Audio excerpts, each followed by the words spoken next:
For all of you who listen to Submersion and own an Android device, go to the Google Play Store and download the Podcast Republic app.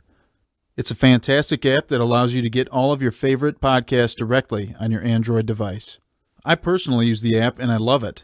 I can search for the podcast I want to listen to, select it as a favorite, and have it just a click away.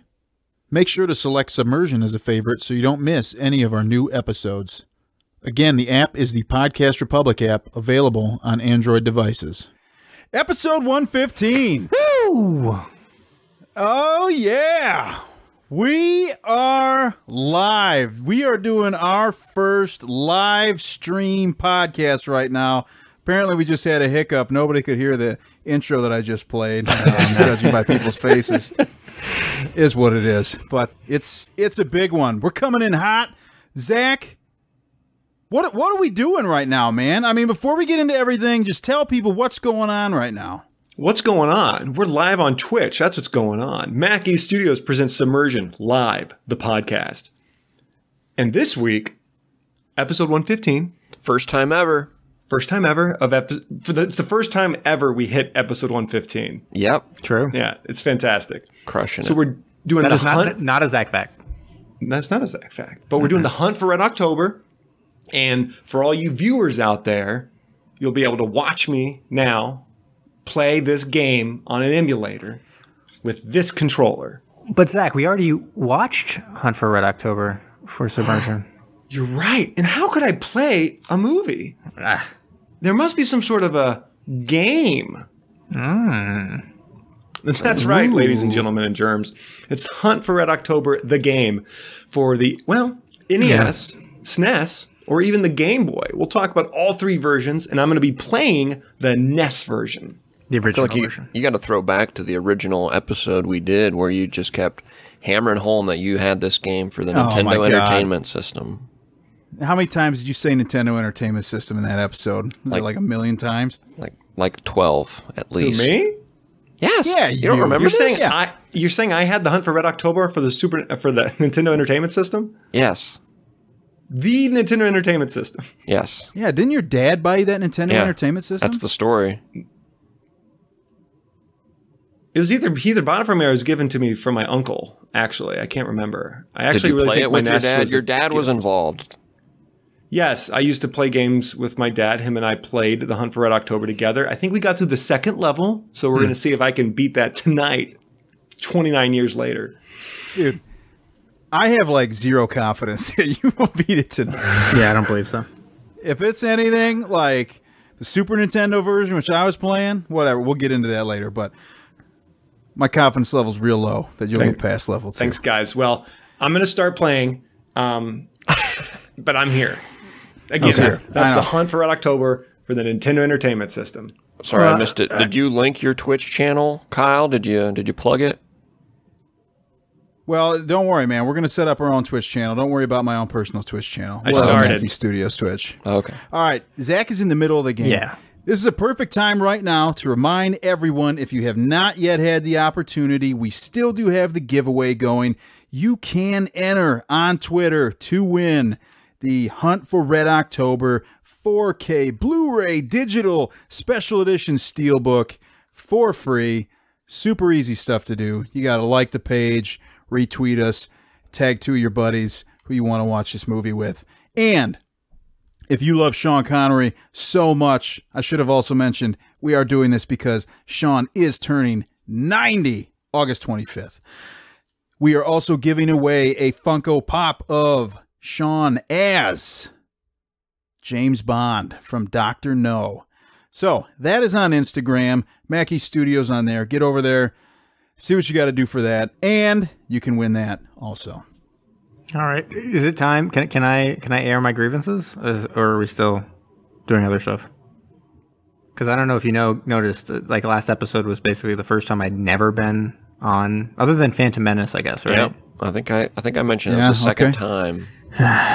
And you guys, so I basically, how many points should I have? How many grievances should I go through? One, I woke up in beautiful Wisconsin. We got there, no Wi-Fi to be seen. We were living in the 80s. We were basically, we'd have arguments about points and facts. and we wouldn't have anything to check it. And we just have to be like, yeah, probably correct. And later we'd be like, yeah, maybe not. I don't know. You'll have to go back. Can't check it. You'll have to go down to the library later to check and see who's right. Yeah. Then one day the lights went off, and we went back even further in time, and we had candles going. We were cooking by fire. I reheated some nachos over a grill, and we were like, this is amazing. Then I wake up on Thursday, and I start running, and I'm like, oh, I'm going to pop on my favorite podcast, Submersion. And lo and behold, I'm being shoved into a torpedo tube and shot into the sea for what seems to be no reason. And that's one.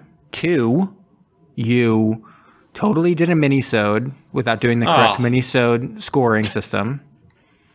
And it was super long. Not only did I have to suffer through it for one run, but then a second run. I had to, for both runs now, I had to listen to the podcast because it was an 150 or an hour and 50 minutes. And Waterworld's good. It's a good movie. I agree, man. Waterworld is good. It is legit. It's a good movie. And I will say I would give it a thumbs up. The correct scoring system for a mini-sode. Just got my first game over. There we go. Dude. Now I saw you died there, and you got to redo the level there. All right, he's in the zone. What do you mean redo the level? You have to start back at the beginning of that level, right? Yeah, it's level 1 though. Yeah, this is. I haven't beat the first level yet. Yeah, we'll talk about the differences then. All right, here we go. Do you have any other grievances, Jamie? I mean, I guess a lot, just in general, but overall, I'm glad. Like, I feel like this is a pretty good one since this is kind of a rebirth on the Twitch era, as they will call it in the future. That we are rebirthing the podcast, and I'm back on it, so I'm happy about that. Okay. Well, I mean, usually when you give criticism to somebody, it's also nice to give some positive, constructive feedback. Did you like anything from the episode? You just should have been like, no. I mean, come on, Jamie. It's that simple. No. I think I enjoyed the sandwich tasting section.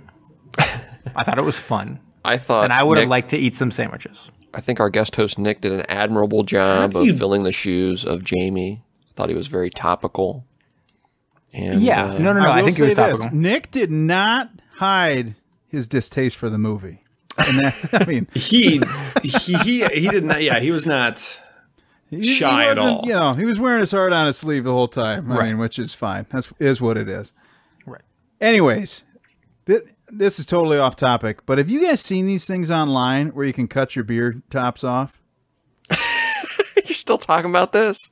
Have you guys seen these? This is the third. This is the third time I've had this conversation with you, Kyle. Yeah, I was gonna say, I feel like with soda too. Someone's got to have a second alarm. Someone else on the trigger.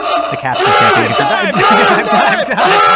can't. What began as an innocent conversation among friends would soon spiral out of control and later be referred to by future generations as the eighth wonder of the modern world.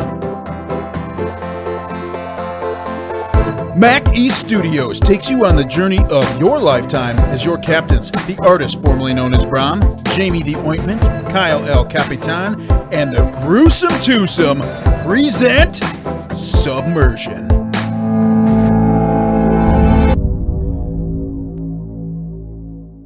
Alrighty, we are covering the Hunt for Red October. Oh man, who's excited? Who's ready? I didn't even hear us. We are doing this, yes, for the Nintendo Entertainment System, Super Nintendo Entertainment System. Did anybody play the Game Boy version? I did not. No, we're not doing the Game Boy version. It's very. But you look at pictures of it, it's just green, dude. It looks amazing. It is. I was even looking at it. It's on eBay for like $5. Like maybe, but right now too. Anyways. Who's got some info on Jamie? You got some info on this game? Well, I mean, I think we have some basic information. Like the original game came out in January 1991, and that was before, notably before the Soviet Union had fallen. Game Boy came out later in 1991. Still, Soviet Union not fallen. The Super Nintendo came out in 1993, I believe. and Soviet Union dissolved. And so I do think that a lot of the differences you'll hear about tonight between the two versions of the game may stem from that. And actually, that was something I believe happened with the movie as well, where I got to look that up. But because of when the movie came out, they were not sure of how to deal with it because the book had come out and the Cold War was, in full swing. 1990, the movie comes out, and there were already starting to be some questions of, should we do something about this? Cold War, looking a little lukewarm, that kind of stuff. Not so cold or hot, really. And I remember there being some trivia about them potentially trying to maybe change the plot for that one, but eventually decided not to. Here, clearly, the first games came out. They kept it pretty in line with the book. And then the Super Nintendo came out. And you'll see. It went off the rails at that point. Oh, in an amazing way. Oh, it's crazy. Sir. I have two pages of notes, just questions on questions about what the plot of the Super Nintendo game could possibly be. I like that because I wondered that also. So, right, Kyle, you kind of mentioned nobody played the Game Boy. What did everybody dabble in? I played the Nintendo version. I watched both. I watched playthroughs of both. I played the Super Nintendo version. Just the Nintendo for me. I took this a step further, and I've got one of those Super Nintendo classics because I'm rich, obviously. And I went ahead and added that to my console, so I was playing it on that console with the controllers and all that good stuff. Alex, what did you get into? I just watched the Super Nintendo version playthrough, and I think it was like any percentage speed run or whatever. I don't know. I'm working with a toaster of a computer, so I couldn't get any emulator going for it. A toaster and a computer. Well, somebody get that guy. Again, please donate to our Patreon. It just has to be a better computer. I agree. Yeah. Getting an add-on like that, maybe USB, something like that. My computer is not a toaster, and I'm disappointed every day.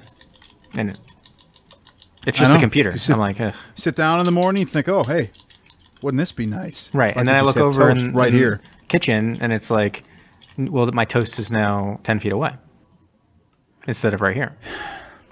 And then you go hungry. Anyways, let's get into this. So do we want to? I just get so excited about cutting off more tops of beers, and so you guys get upset. What should we do first? Should we go through the plot of the Nintendo version and kind of go through because the plot itself of the game is more or less the plot of the movie. All right. So let's go through the first game, and then everybody who's watching can see Zach play this game right now. He is really doing this game. You still on level 1 right now? Yep. Shut up. On. He's gotta. What did I say? All right, we got to finish this podcast before he can beat level 2 because I don't think he's going to do it. Anyways, so the Nintendo version opens up, same as actually the Super Nintendo. It's kind of the beginning of the movie, it's kind of the end of the movie. It's saying in 1984, Cold War in full swing. There was a Typhoon-class submarine that defected to the United States, that sunk in the Atlantic Ocean. All hands, kind of nuclear disaster. But what actually happened is that they defected to the United States, but we're not supposed to know that it ever happened or something along those lines, that these events actually never occurred. And we're like, whoa, crazy. And it opens up, and the first mission is basically a gameplay, kind of like in the Nintendo one. I've heard these described as like cave games, as kind of the format, side-scrolling left to right, where you kind of have to navigate through obstacles. And there are 5 levels with I guess would be considered a bonus level to Super Nintendo players. Nintendo players. No, to the Super Nintendo members of our group, they were saying that they called the 6th level a bonus level, but it was like the longest part of the game, so it wasn't really a bonus level. It was the game. Part of the game, yeah. Yeah, it really changed tone though, because you pilot through the first 5 levels. In your submarine, do you have multiple missiles in the Nintendo, or just one? Which is important. I wanted to chime in. I was about to text Zach. He's forgetting to use his vertical rockets that shoot out of the top of his sub when people are going overhead of him. But you've got some forward-facing rockets, some rockets that launch out the top. You pilot your sub through these narrow passageways. The first level is the dockyard. You got some vehicles that drop some depth charges on you, and there's several subs that you got to battle against as we're watching right now.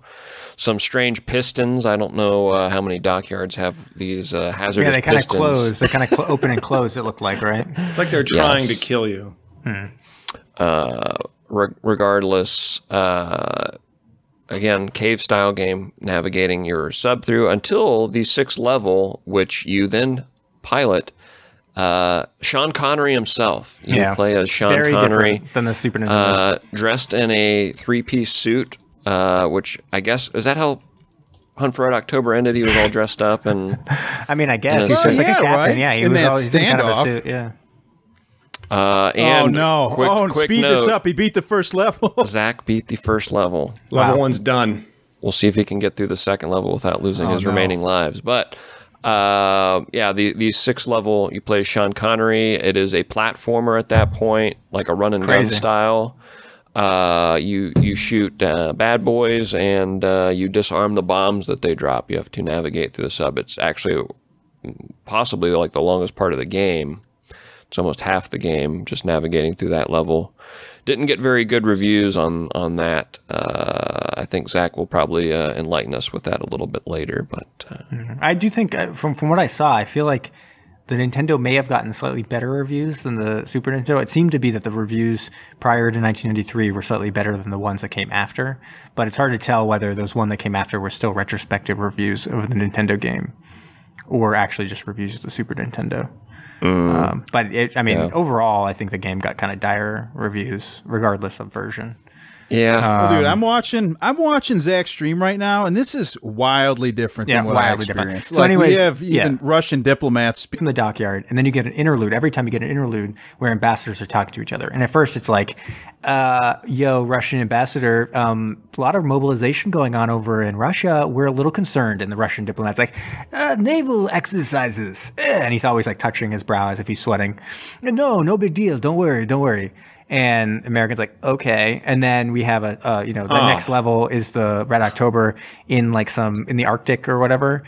And it's like, oh, they're going to the Arctic. And it finds like a crazy underwater Russian base and destroys that. And then you get another interlude and they're like, oh, actually, we have someone sinking where it's like a rescue operation. And the Americans are like, well, we could help you.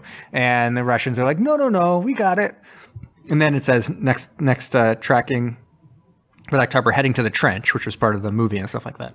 And then you get a scene with the trench or whatever. And in the trench, I think, what do they find? Oh, they find a battleship. They keep on finding battleships in a bunch of these ones. And they destroy a battleship. And the next one's like, the Russian diplomat's like, actually, we have a rogue, insane general. You have to help us destroy it. And the Americans are like, oh, well, we'll do that. And so the next one, you're in the crystal zone, and it's like a crystal cave thing, and you destroy an underwater base. Yeah, like an underwater base. No, I think you're in the Arctic one right now. Actually, you're in level 2, man. Yeah, there is a crystal zone. This is not it. It's level 4, I think. And they find an underwater base at the end of that one, which I was like, not in Huntman, blah, blah, blah. And they head down there, and they destroy another ship, and eventually... it ends the game. Oh yeah, then it's like, oh, Saboteur, the Red October in hand, like we're in good shape or whatever. That's like the end of it. So it doesn't deviate super far from the book or the movie.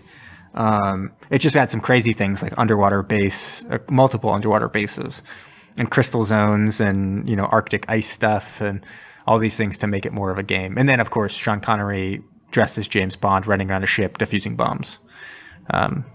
Which is a little excessive. So anyways, that's the Nintendo version. Excessive or great? I mean, come on. I don't think that's mutually exclusive. Honestly, not too different than the Waterworld Super Nintendo game movie we watched last week. What? Yeah, there is a They've water. got a game? Yep, Waterworld, Super Nintendo. Very similar. There's Do you see a submarine at the bottom of that one? They made fun of it on the Simpsons episode. I talked about that. Yeah, that's right. Yeah. Well, no, they I just thought walk it was one the step in. arcade game or something. Well, that's what it was in the Simpsons episode, but it's still making fun of the game. Yeah. Oh my gosh, dude. you pilot the trimaran or whatever it's called for a large chunk of the game. There's also sort of the side-scrolling action where you play as Kevin Costner, though, too. So That's amazing. All right. So should we get into the Super Nintendo version of it, which is wildly different? sure. Oh my god. So, first off, Super Nintendo version, absolutely incredible. We get use of all the buttons on the Super Nintendo controller, right? Because of the different missiles. Yeah, we have all kinds of different missiles you can fire. Literally, the first level, I think, is really the only thing that even is remotely close to the storyline. Right. It's basically like, oh, you're trying to escape from Russia. And I'm like, oh, I recognize this. That's fine. And it's basically as we saw. Yeah. That is it right there. That is where the similarities between Hunt for Red October, the movie, Hunt for Red October, Super Nintendo version, begin and end. This game, you can't even look at it as like Hunt for Red October. You have to look at this as an extension of the storyline. Like what happens after? What happens after? Okay. So second, they defect to second the US. level. Well, no, not even after they defect. Like, well, I mean, they're just world vigilantes, man. They're doing whatever, right? They're like Rambo. Like the U.S. is exploiting awesome. them because they're like, you're expendable because you are defectors from your country. Oh. We can send you into these missions and we can deny all plausibility or plausible deniability that you even exist. And the Red October is like, great, because the second level starts and they're like, mission. There's an illegal arms dealer operating on a base in Caribbean. Destroy that base and all the military supplies. And it's like, yeah. Why? Yeah. Hold on a second. Why is this the job of a rogue Russian submarine? We're trying to defect to the United States. Like, it seems like they're just like twisting their arm. Like, well, you can't defect to the United States unless you destroy this Caribbean drug lord or something. And it's like, yeah, man. What? Jamie, and so anyways, it makes sense, dude. War on drugs, man. Come on. And then the other thing that happens in the second level is they have an arcade interlude where you are shooting kind of helicopters and airplanes and shit and boats. But you're supposed to use like the gun attachment, kind of like the Nintendo Zapper that they had for Duck Hunt. It's called the Super Scope. Right. And apparently, I mean, and I'll have it in the trivia, but apparently there were super few games that actually did this because it was not even popular. It was like no one liked it. All of 7 games. We had it for a game called Yoshi Safari. Yeah. And I played that. Yeah, it was slick, but like I think that's the only game we had that would use that gun. Yeah, but it does seem incredibly hard if you don't have that, because the playthrough that I watched, they clearly didn't have the gun, and it took forever to move the thing over. You can't you cannot move that cursor. Mm-hmm. Like I had to try to figure out a way. I would just have to shoot a wall down of these bullets, and you can only shoot 3 at a time, and just pray that I would hit. Sometimes I'd even skip the bonus level because I was going to take more damage in the bonus level than I would get back.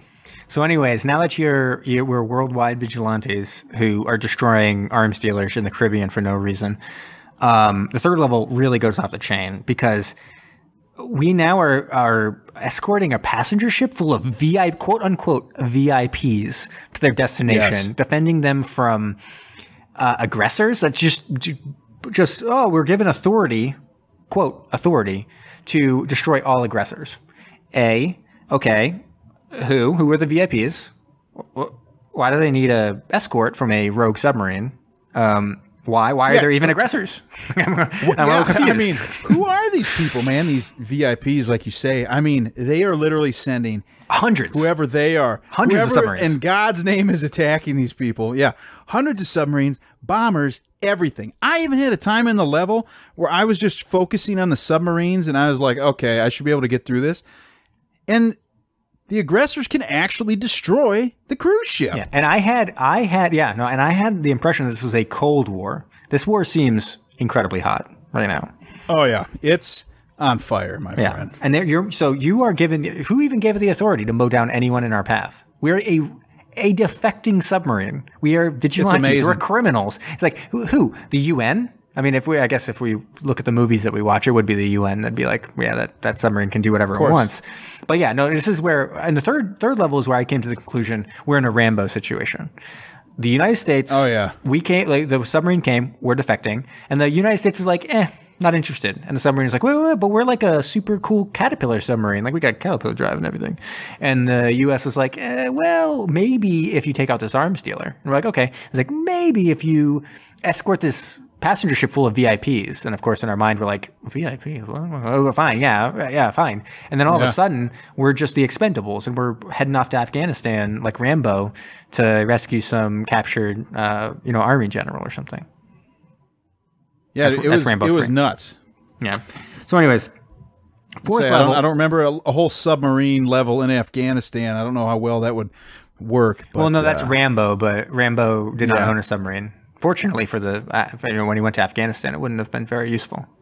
Yeah, but unfortunate for us because that'd be great. No, it'd be amazing if one of the Rambos had a submarine in it. So fourth level. Now I said in the second level I was like, this is weird. Third level I was like, this is off the chain. Fourth level, okay, terrorist nuclear plant. Those are the 3 words I'll give you. How do the terrorists even have? First of all, nuclear plant is for energy. It's not a weapon. It's a nuclear plant. They've got one, man. Are they talking about a nuclear enrichment facility? Because that's what I'd go after. I wouldn't go after where they took the enriched uranium to power a power plant. You can't look at the descriptions on these levels, which just scroll across very slowly. And I mean, we're talking very broken English on what the description of what the heck we're looking at. How do these terrorists have the means to build this in the Arctic, where there's no means of getting anything there? I mean, what are they? They have all the trade routes possible to get stuff into the Arctic. And second, how would they even have the funding to enrich uranium in the first place?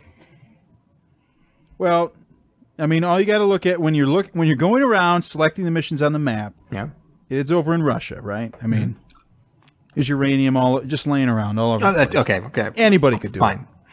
So, anyways, why are we the ones called into duty? No one knows. I guess it's a potential disruptor to the world order, and the Red October is interested in that. Obviously, I mean, it wants to defect the United States. If the world order was upended and the United States was on the bottom, it can no longer defect the United States. So I guess this is their problem. And they're like, okay, we got to get rid of these terrorists who now have a nuclear plant, aka a uranium enrichment facility. And so they go in and do that. And these terrorists, they have underwater turrets. They got all kinds. Like they got 1,000 submarines.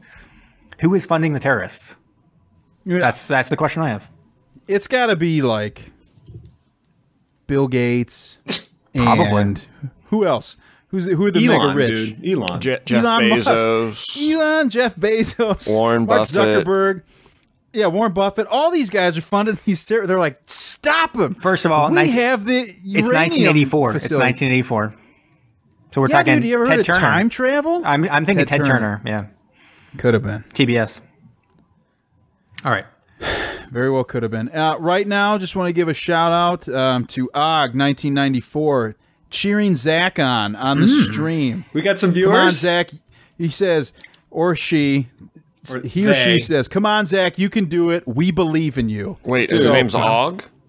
Quit sucking it up right now and start. Zach, didn't you have a follower named Ogbird? I cannot recall. Oh, this freaking thing. He's about to get crushed. All right, anyways. Well, it's good. On the mission. We got someone else, supporting Zach, so I can say I do not believe in you. I thank you, viewers. Don't thank anybody on the stream. Okay. I mean, the podcast. I can't do 2 things at once. Let me get back to the game, guys. Yeah. So 5th level, saboteurs, right? Because we have to defend some oil rigs in the Bering Strait from saboteurs. That's right, yeah. And so I'm not even going to ask the question. I'm tired of asking the question. This is where you're defending American assets right now. It's true. And I'm tired of asking why us. Also, I'm tired of asking how do the saboteurs have 1,000 submarines at their disposal? Also, what kind are we? Some kind of advanced vigilante submarine? That's what it's now. It's like, okay, we're out of Rambo situation. Now we're just pirates cruising the seas for whatever job someone brings, mercenaries, if you will. And the only good thing I saw about all these missions was that they weren't how to say this? They weren't overtly racist about the terrorists and stuff like that. They were basically like terrorists in Arctic. I was like, yeah, could be anyone. Who's to know? You know, really, whatever. I mean, mostly I think the enemies are supposed to be Russia, but the Soviet Union had fallen, so they kind of rewrote it to just be like anonymous bad guys. Some arms dealer in the Caribbean, terrorists in the Arctic, saboteurs in the Bering Strait, that kind of stuff. But then the other weird thing was these saboteurs had gun turrets on the bottom of the ocean, research submersibles coming down after you, submarines everywhere.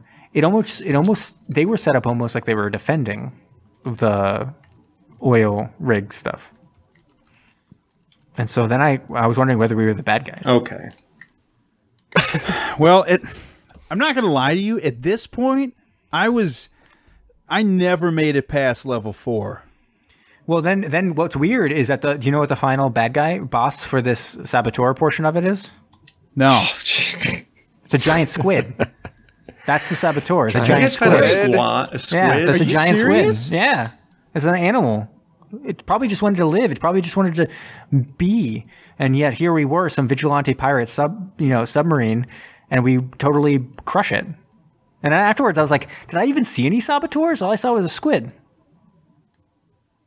Well, anyways, I mean, hey man, we've seen a lot of sub movies, dude. Squid can screw stuff up for you. luckily we only have several more levels left. So the 6th level, enemy bioweapons lab is located. We have to destroy it. And now they've explicitly used the word enemy in our mission. Okay, we have an enemy. Ooh, here we go. Finally, we've got one. Okay, and as we look at it, I'm like, it must be Russia. So it's for sure we have defected from Russia, and apparently they are the enemy. So we must be working with the U.S. Except they're just not letting us defect. They're forcing us to go around do these like extraneous missions for them. Gotta go down. You gotta kill the base. This is the boss. Yeah. Yeah, they say the underwater facility, this underwater base, is against the treaty. Against the treaty. That's what they say in the mission. And so we gotta destroy it. And it's like, okay, yeah, that underwater base located in Siberia against the treaty. Cool. And so we gotta do that. And so we do that. 7th level.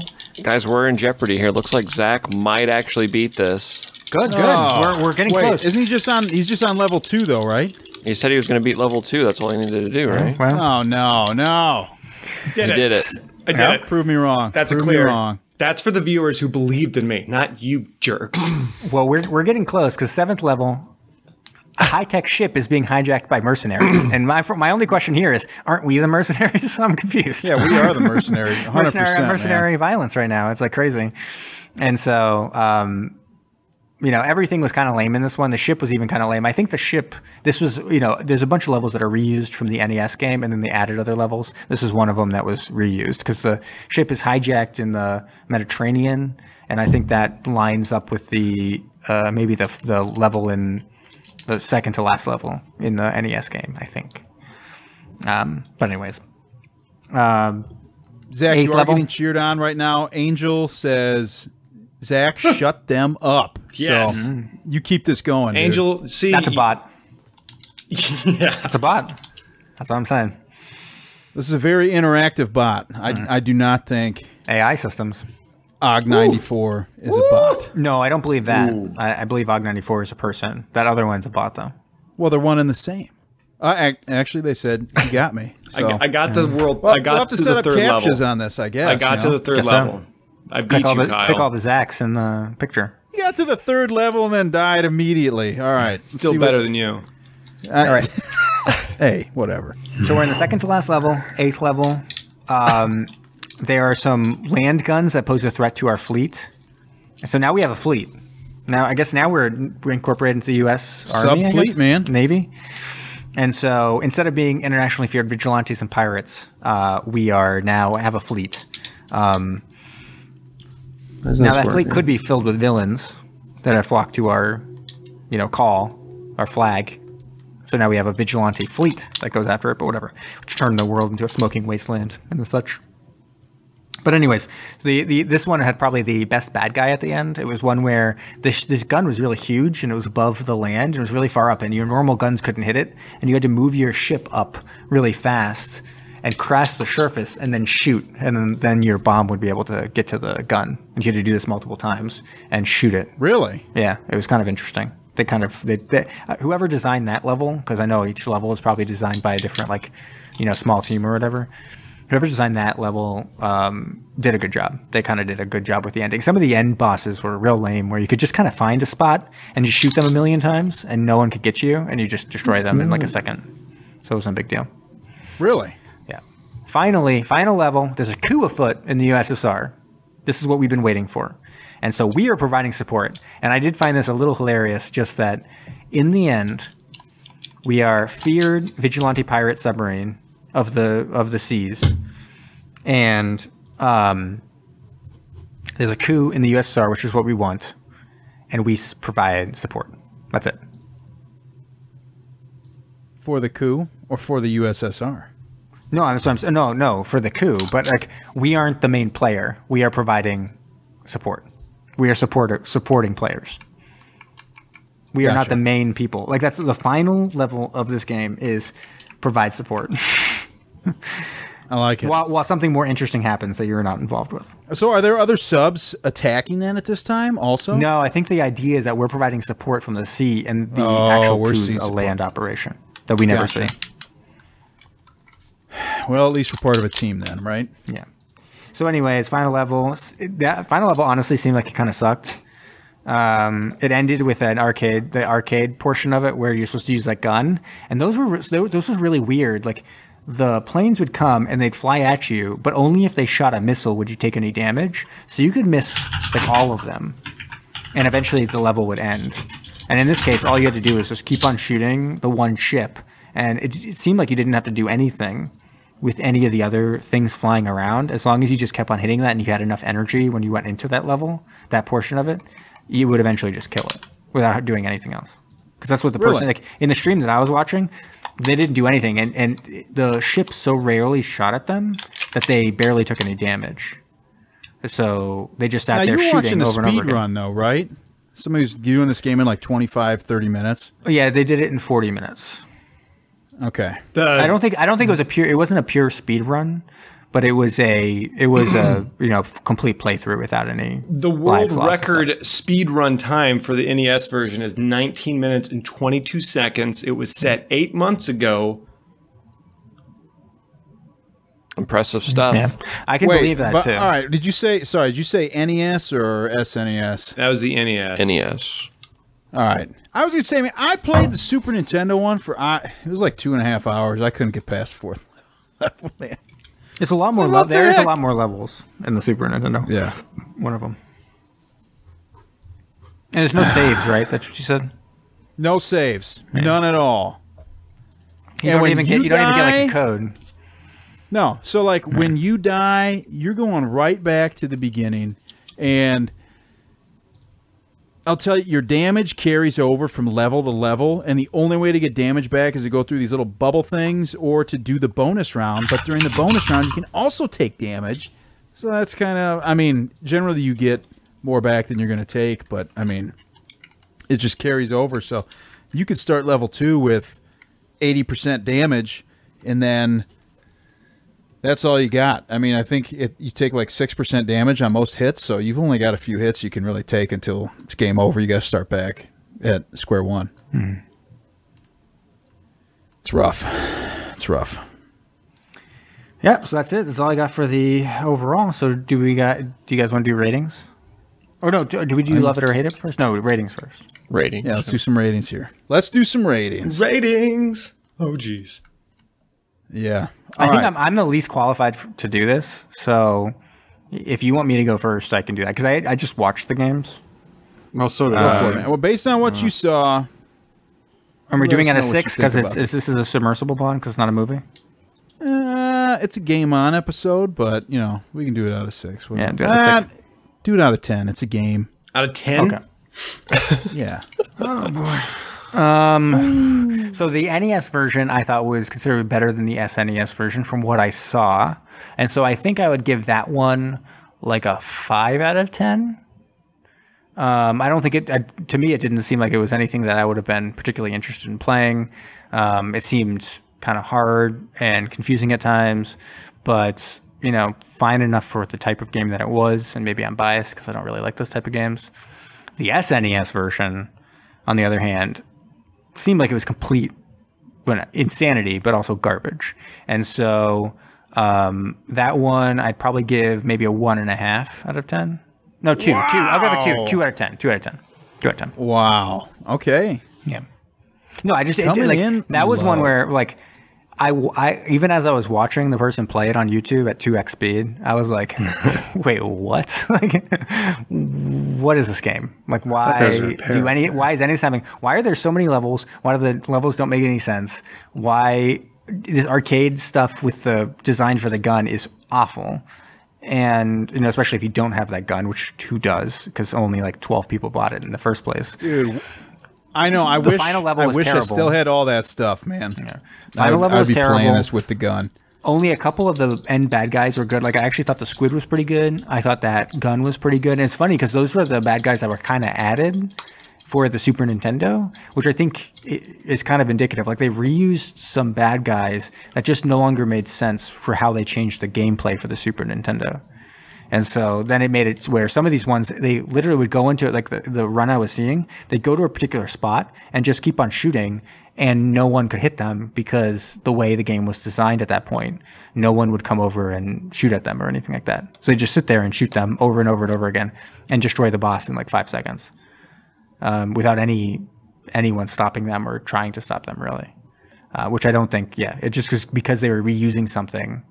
It didn't work. So it seemed like a particularly bad game. And I couldn't tell why they made the type of changes they did. Why, when they went to the Super Nintendo, instead of just adding levels and adding that arcade portion of it, they completely changed the storyline away from Hunt for Red October to make it kind of this laughably ridiculous thing. And if it was just because the Soviet Union fell, I mean, I guess I can understand that, but it's set in 1984.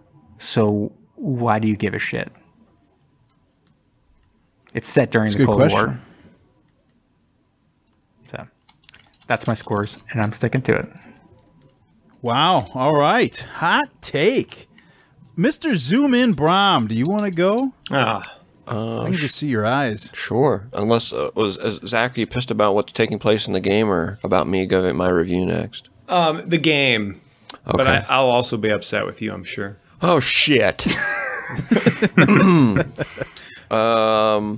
So I'm not going to give it a very high score. I'm kind of thinking about it in two ways. One, would I have enjoyed this when I played Nintendo as a kid, when I had a Nintendo, or would this be one that would gather dust? And then two, is it one of those like desert island games? Is this one of those games that I would take with me to play repeatedly over and over again? And there's not many, obviously, back on your older consoles, your Nintendos and your Super Nintendos. There's a few out there, though. A few that come to mind are like F-Zero.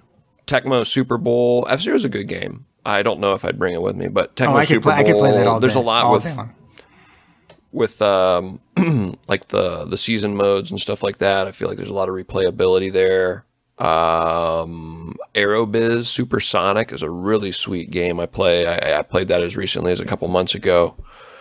It's like an airport airliner tycoon game. It's way ahead of its time. This game, though, very shallow. Again, I played the Nintendo version. Definitely not my style of game. Don't feel cool while playing it. Like some of the games, like as a kid, like if you look back, even like at documentaries of like video games and the origins of video games, like people wanted to play games and be someone that they aren't. You know, like they wanted to emulate. You know, I did a game I did like was like Shinobi.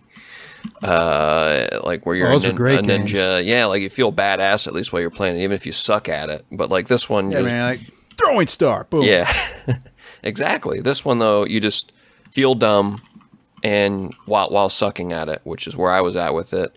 I told you guys I beat it. I beat the first level. It took me like 45 minutes, but I finally beat the first level, and I'm like, I can't do anymore. I'm gonna give it give it a 4. A 4. And that is for the NES version, 4 out of correct? 10 on the NES, yeah. All right. I beat level 2 again, Kyle. Nice, good job. Did you? Oh, hang on. I've been challenged by a listener. I don't Yes, know. you have been. Who is this? AGH? Yeah. They said, where am I going to plug it if I'm on a desert island? It's a very good question. You just got outsmarted. No, the terrorist nuclear power plant. I've been outwitted by a listener. No. That terrorist organization was able to make a power plant in the Arctic. You're able to make a power plant. I believe in you. I don't believe in Zach, but I believe in you. That you could make a power plant on that desert island.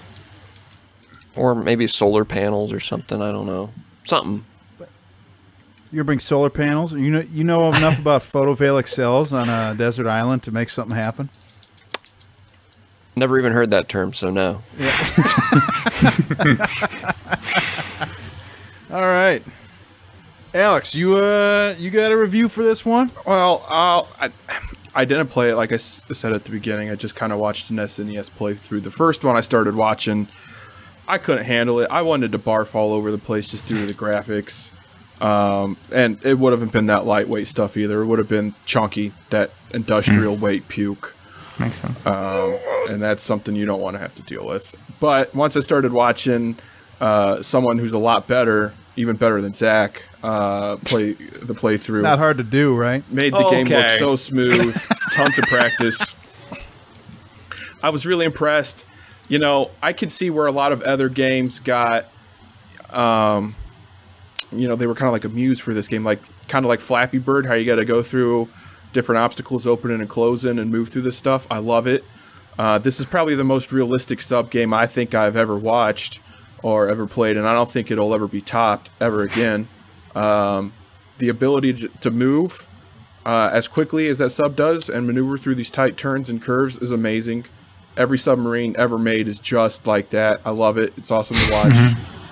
The amount of enemies that was thrown at you is awesome. If you were to line up all those enemies, a man could literally walk from Greenland to Iceland to Scotland without even getting his feet wet. It's that amazing at how many enemies are thrown. So the best part I think about it is at the end, during the credits, when they start playing Beethoven's, what is it, number 9, Ode to Joy. Yeah. Amazing. I would have liked to hear the Star Spangled Banner. Probably would have been a little bit better. But Ode to Joy, whatever, that works fine. Yeah, weird choice. Ode to Joy. Yeah, I think more games should probably use music like that. Probably help with sales, to be honest with you.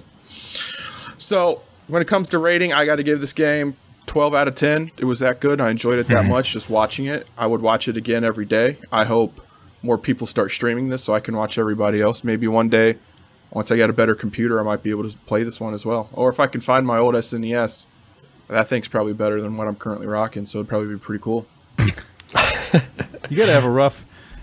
You really must be running out of a toaster, man, if you can't handle something like this. Oh, yeah. I don't even think you need a graphics card for a game like this. Well, You do, actually. I stand corrected. You do need a graphics card. I tried running all my video. emulators. I tried running all my emulators on a microcomputer a couple months back when I was talking about Aerobiz and all that. Didn't work at all. No? Yeah, I was shocked. Like I figured like a micro PC would handle all that shit fine, but apparently you need something. I was missing something. There's a bottleneck somewhere. Something. Maybe some of those photovoltaic panels you were talking about. Yeah, man. That's what you need. Zach, you're Yes. paused right now. Yes. Why you... What's going on here, man? Because isn't it my turn? Okay, Yeah, it it's is. your turn. Go Okay. for it.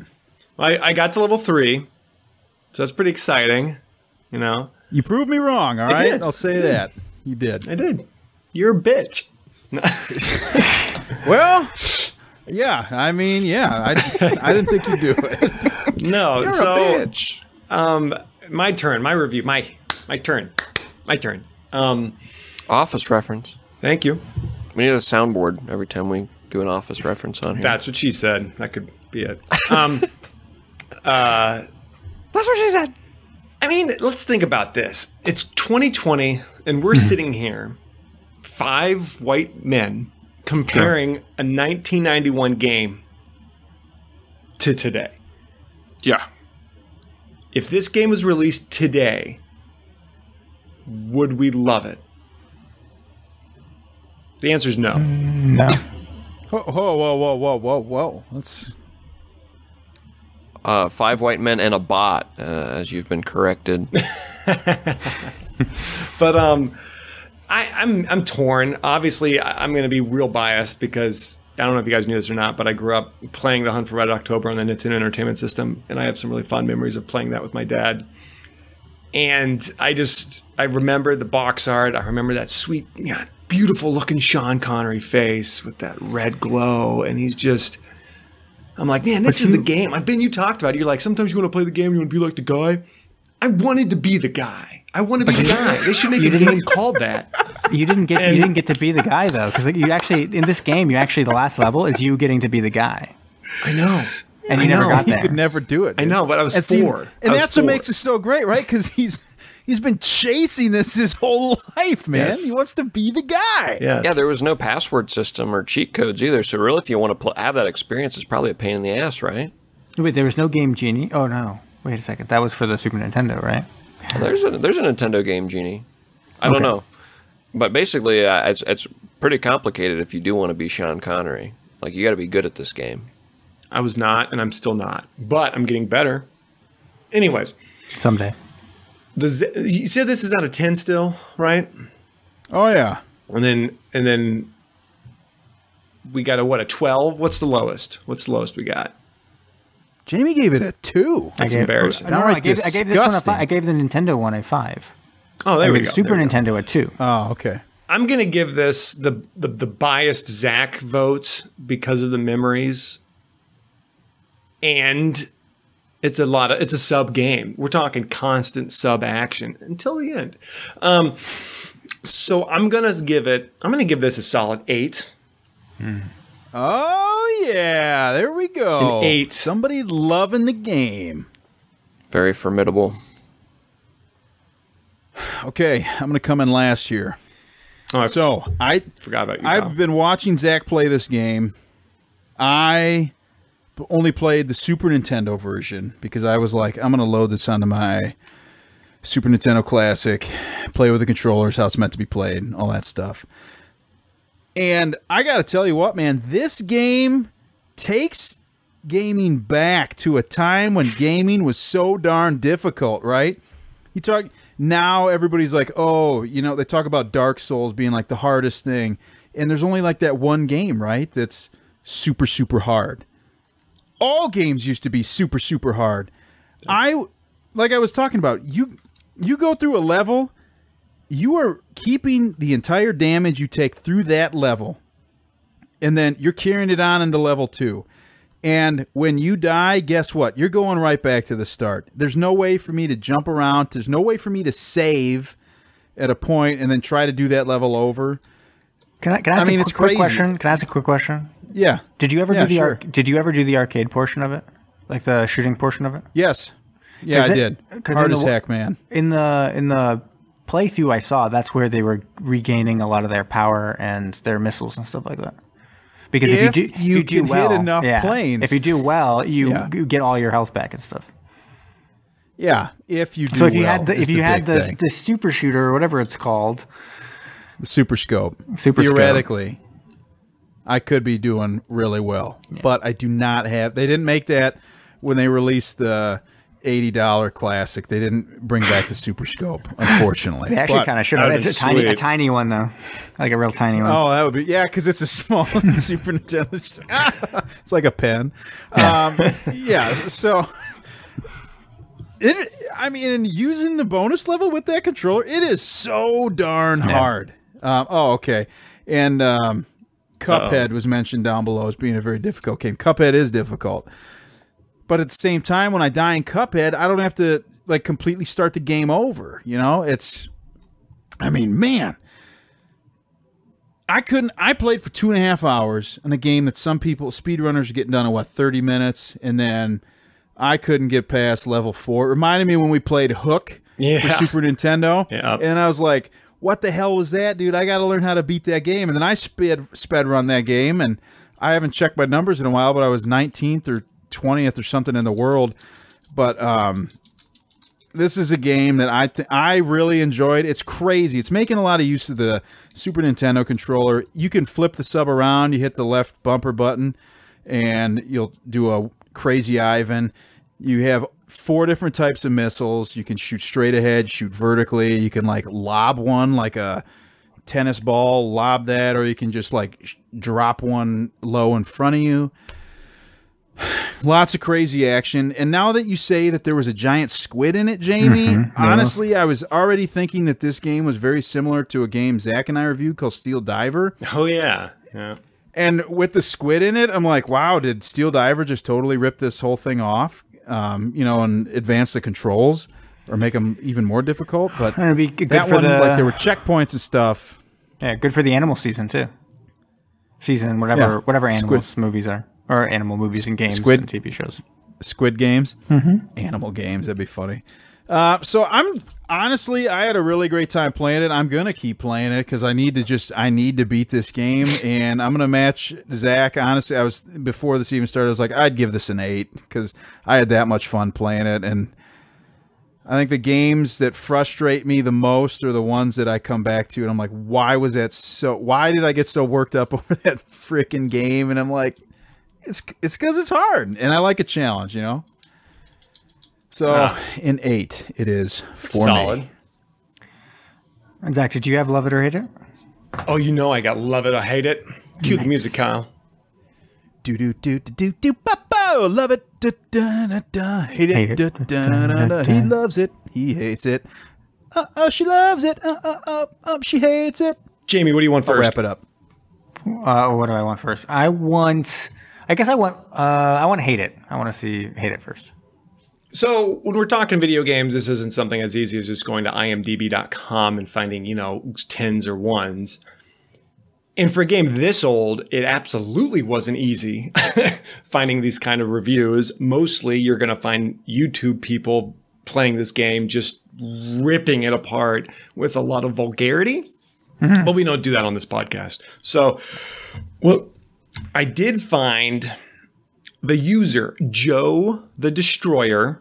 He did a review of this game on honestgamers.com. He had kind of a lengthy 1-star review, but I'm going to read you the last 2 paragraphs of his review. Okay? So here's Joe the Destroyer. Now, are you ready for a real kick in the ball sack? The game has bosses that require loads of torpedoes to fell. Because of that, you can't just gun down every adverse sub you meet and must conserve your armaments. Yeah, I've said this in other reviews, but here it goes. The Hunt for Red October is an action game where you often have to avoid action. Prospective developers, please keep this in mind when producing such titles. The Hunt for Red October is just another forgettable movie game with a steep difficulty generated by poor mechanics. It should be no surprise that it's a clunky, damn near unplayable mess that makes even the wonky arcade submarine shooter in The Hunt look like a legendary piece. Leave this sunken treasure at the bottom of the abyss where it belongs. Starring Ed Harris. That was Joe the Destroyer. Now, I will say, so he mentioned the controls, and granted, you're probably going off the Nintendo version. I can only speak to the Super Nintendo version. Because you are in the Typhoon class submarine, literally everything is faster than you, smaller than you. So you are the biggest target out there. You are your own biggest challenge, trying to maneuver and avoid everything. You can't run away. You got to fight.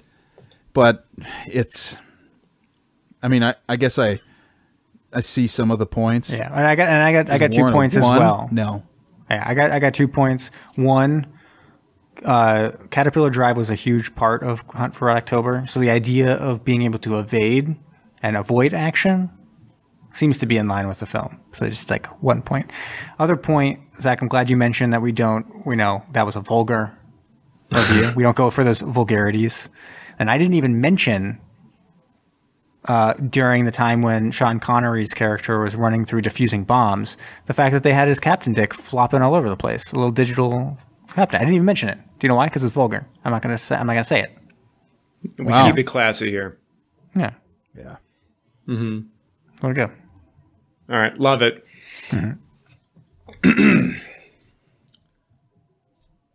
It's a pinch longer.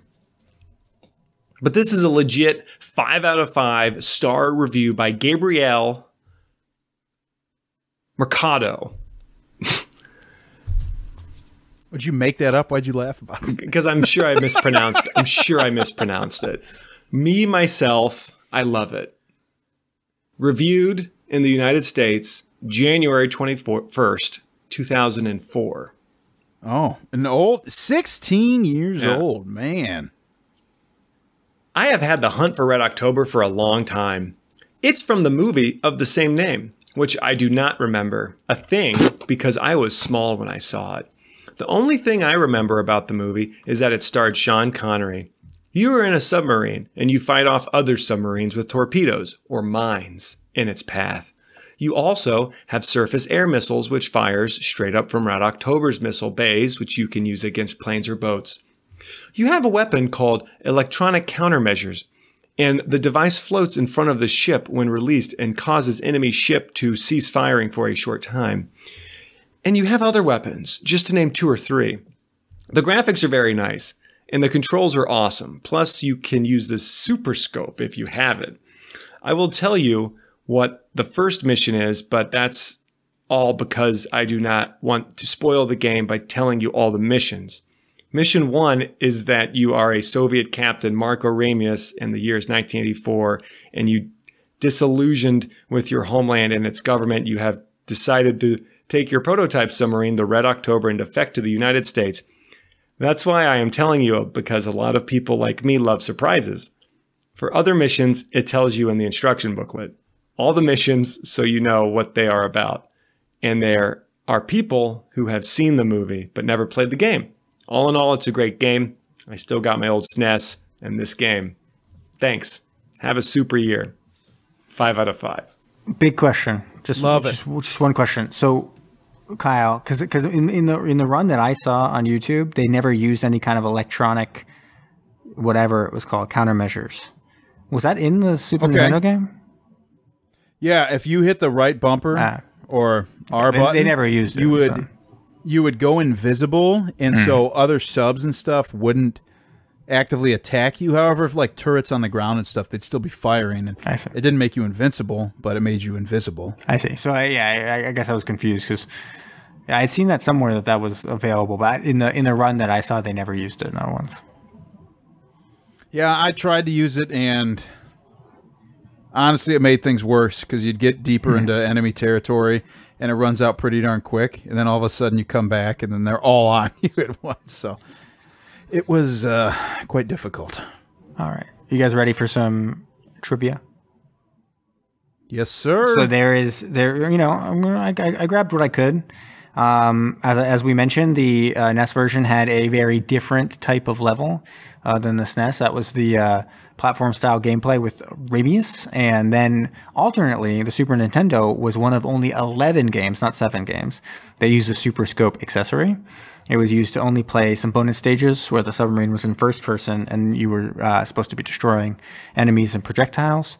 And the use was still optional. Obviously, you wouldn't have to own the Super Scope in order to play the game. So in the end, how I heard it was that basically Super Scope was released in the United States. It sold incredibly poorly to the point where they weren't even planning on releasing it to Japan. But in order to try to recoup costs, they shifted a bunch of the Super Scopes and tried to sell them in Japan just to try to recoup some costs. Like it originally wasn't even supposed to be bad. Yeah, it wasn't even supposed to be like sold in Japan, or maybe not as quickly. And so the big launch was supposed to be in North America, and it did not go so well. So they just shipped them all over to Japan to try to sell them. Wow. And then That doesn't surprise me. Yeah, That, I mean, that thing what's funny was is a piece of junk. the zapper was great. I loved using that with Duck Hunt and stuff like that on the NES. So I guess I'm a little surprised that nothing caught on, because even one of the games that I saw, one of the 11, was like that T2 arcade game, the Terminator 2 arcade game, which I remember playing in ice hockey arenas and stuff like that, traveling around. And that one was pretty fun, and I could imagine the Super Scope being pretty fun using on a game like that. So I don't know, maybe it just wasn't. They've had really good success, I think, with other like rail shooter arcade style games, but that came with the Wii and that type of stuff. I had a really fun time with House of the Dead games. Yeah. So maybe it just didn't. So good. Super Scope maybe just didn't work well. That's the only thing I can think. That maybe whatever technology they were trying to use just didn't work very well. Yeah, PlayStation. I was so young when we it was had very it. inaccurate. I remember using it, and it was a pain in the ass. And then it drained batteries like crazy. I think it took 4 or 8. That's what they say. Yeah, batteries. The number of batteries was kind of hilarious that they listed. It was like 4 D batteries or something. You're like, Jesus. Yeah, it was, and it would die like after every other use. It took so much. It was crazy. PlayStation 2 all had those things like. What are you saying, bro? PlayStation 2 had a really nice light gun that came with Time Crisis 3. Man, I regret selling that. That was a fun one. Had the orange light gun. I think it was USB powered. Oh, really? Oh. Yeah, I think so. And you guys ready for The a little battery trivia? stuff back in the day. Oh, yeah. It used to just be crazy because talking about that super scope draining batteries. Any of you guys ever have a Sega Game Gear? Oh yeah, that thing died all the time too. Took 6 AA batteries and like that had how many hours you? Like that had a full 3D screen though, and it looked pretty cool. Yeah, it was way ahead of its time. But like, if you did not have the AC, I have one in my closet right there, pointing right behind me. I've got a Game Gear in that closet right there, and thank God I have an AC adapter, because like I'm not sitting there charging up batteries all the time, and I don't want to do that. It's just nuts, man. It's like I'm losing frames right now, guys. There's too much. All right, look at all those bombs dropping. My word. There's no way my toaster would be handling this right now. All right. Got a Hamilton Beach computer or something there? Oh, snap. So I'm going to be doing some trivia? trivia. Yeah, some video gaming trivia. So I decided to go video gaming in general. That's the category from our Jeopardy. 200, 400, 600, 800, 1,000. I think I came in lowest, or maybe did Alex? No, you came in highest. Alex came in the highest. Who came in lowest? Maybe I gave it a 4. Brom. Yeah, Brom maybe. Probably been 200, 400, 600, 800, 1,000. What do you got, Brom? 200. Oh, okay. Special edition of this. I want to take the softball. Yeah, the special edition of this Guitar Hero competitor comes with guitar, mic, and drum kit peripherals. Rock Band. Yep, 200. What is Rock All right. Band? And then, Zach, because you've been doing the hard labor of actually playing the game, 400, 600, 800, or 1,000. I'm dead. 1,000, give me the most. I think you might be able to get this. MMORPGers rejoice and play the Hyborian adventures of this swordsman created by Robert E. Howard. Say that again. MMORPG players rejoice and play the Hyborian adventures of this swordsman created by Robert E. Howard. Hyborian adventures. Is it the name of a game, or is it a character? It's a character. Oh, man, I might know this. Somebody else go for Hyborian adventures of this swordsman created by Robert Oh, wait. So we're talking Howard. Anyone else know it? But the name of the sword, I don't know the name. I don't know. Is it? And All right, maybe Elder this is going to be like a something, but- total out of left field guess, but my brother is big into some of these things. I'm going to guess Dritz Duwarden. No. No? Dang it. It's not Dritz Jordan. That would be a crazy Jeopardy answer. No one would get that. What is this one going to be? Those words don't make any sense. And I don't. Did you make them up? That's for all I know. You just made that up. Sounds like it. Sure does, doesn't it? Hyborian. He was a king. Swordsman? He was a king of Hyboria. Robert E. Howard wrote about him. Played by Arnold Schwarzenegger in a couple films. Oh, Conan? Oh. It's Conan. Oh, Hyborian. You said that There's was an MMORPG with MMO? him? Yeah, there's a Conan MMO. Yeah, yeah. Let's I was look saying, at this one up. the best part of Jeopardy video game categories is just how quickly they change. I saw some other ones where I was just like, I don't know what's like. Which one was Clayman part of? And I'm like, I don't know what you're referring to. Oh, I know Clayman. That was Clay Fighters, right, or something? I know Clay Fighters. No, that's wrong. It's not Clay Fighters. Oh, it's a different game. Age of Conan came out 2008. Yeah, so then this was Jeopardy in 2008. All right, so okay. Kyle, 400, 600, or 800? I got to try to recoup some here, 800. The year is 1720 in the Sony Online Entertainment game named These Swarthy Types of the Burning Sea. What? I know, it's a very confusing clue. The year is 1720 in the Sony Online Entertainment game named These Swarthy Types of the Burning Sea. So the name is Blank of the Burning Sea. And the insert is some swarthy type. Is it just swirly? Swarthy.